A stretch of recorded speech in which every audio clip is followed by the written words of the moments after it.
Bom dia, boa tarde, boa noite. Meu nome é Yuri Verzutti Belezini e hoje nós vamos falar da Traslácio Iudice, uma inovação bastante interessante trazida pelo CPC atual de 2015 e que está no artigo 64, mais propriamente no parágrafo 4º desse artigo 64.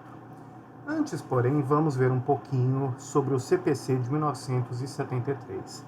O CPC de 1973 tinha o artigo 113, parágrafo 2º, que dizia que, declarada incompetência absoluta, somente os atos decisórios serão nulos, remetendo-se os autos ao juiz competente.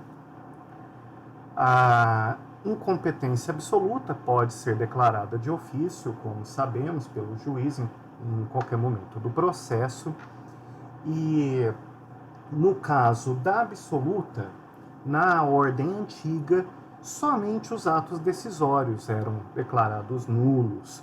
Aqueles atos não decisórios, eles eram aproveitados, mesmo o juiz se declarando incompetente.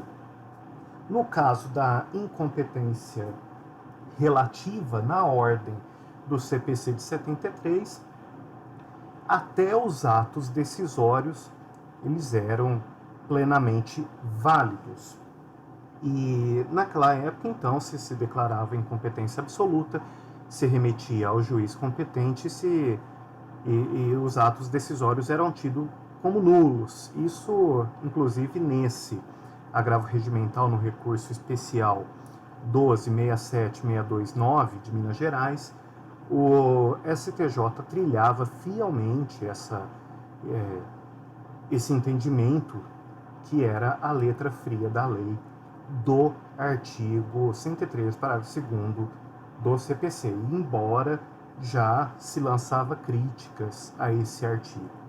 E esse panorama, ele se altera no atual CPC, artigo 64, parágrafo 4º, que fala que, salvo decisão judicial em sentido contrário, conservar-se-ão os efeitos da decisão proferida pelo juiz incompetente até que outra seja proferida, se for o caso, pelo juízo competente.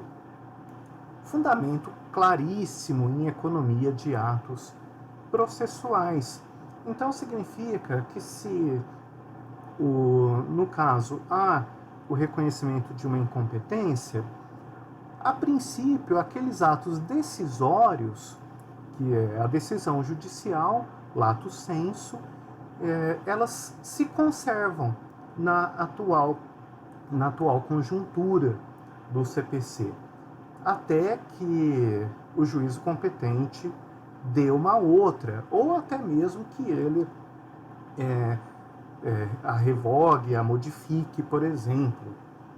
Então, a Traslácio Iudice, que está prevista no nosso artigo 64, parágrafo 4º do CPC, tem um fundamento claríssimo em economia de atos processuais.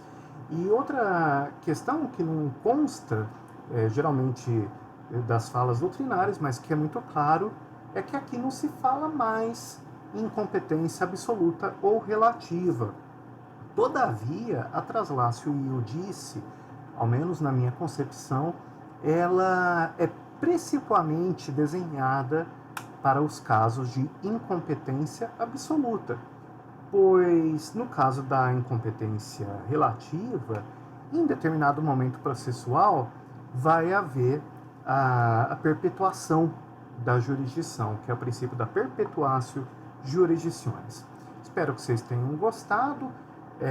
Nessa curta de direito, esse é, então, o princípio da Traslácio Iudice. Um forte abraço a todos.